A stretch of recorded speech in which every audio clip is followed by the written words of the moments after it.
invitée de Rose dans son podcast Contradiction, ce jeudi 16 février 2023, Johanna Balavoine, la fille du célèbre chanteur Daniel Balavoine, a fait des révélations fracassantes sur ses addictions et, possiblement, celles de son père.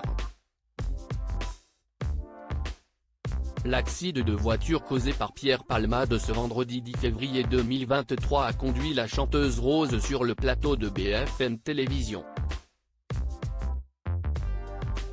Et pour cause, elle a fait partie de ceux qui ont touché un jour à la cocaïne, avant d'en devenir accro.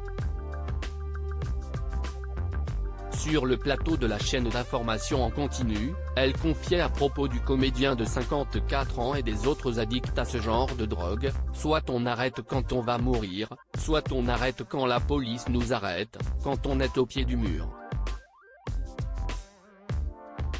C'est triste. Là, il a fallu que d'autres personnes subissent les torts de son addiction. Si est-il le niveau le plus glauque de la consommation, si est-il terrible. Je pense qu'il ne s'en remettra jamais. Il y a évidemment les gens qui ont souffert et il y a lui, qui ne remettra jamais. Et de rajouter, les gens consomment pour 1000 raisons, et la première c'est un vide affectif.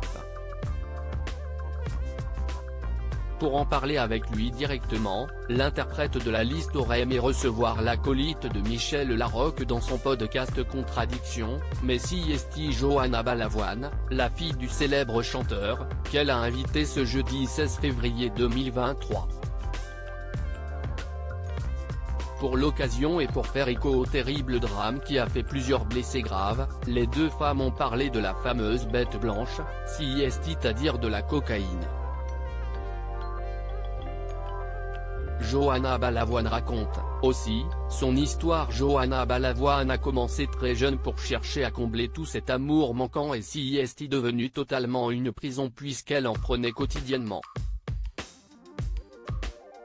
Pour s'en sortir, à l'âge adulte et après des années à se détruire dès le matin avec un rail de coke, un café et un joint, elle confie avoir fait une cure de désintoxication pendant 2 mois et demi, puis avoir suivi une psychanalyse où elle a consulté un addictologue.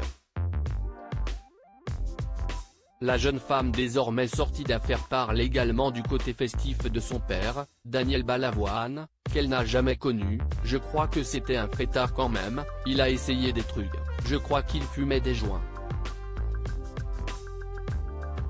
Je crois que ça lui est même arrivé de prendre de la coke, mais je ne pense pas que c'était quelqu'un de... Je ne crois pas, de ce que je sais. Celle qui avoue au micro de Rose avoir été longtemps dans le déni et s'être auto-sabotée a donc lutté avec ferveur et noirceur pour remonter la pente. Mais aujourd'hui, si est officiel, elle s'est rangée du côté des résiliés. Des confidences aussi alarmantes que rassurantes.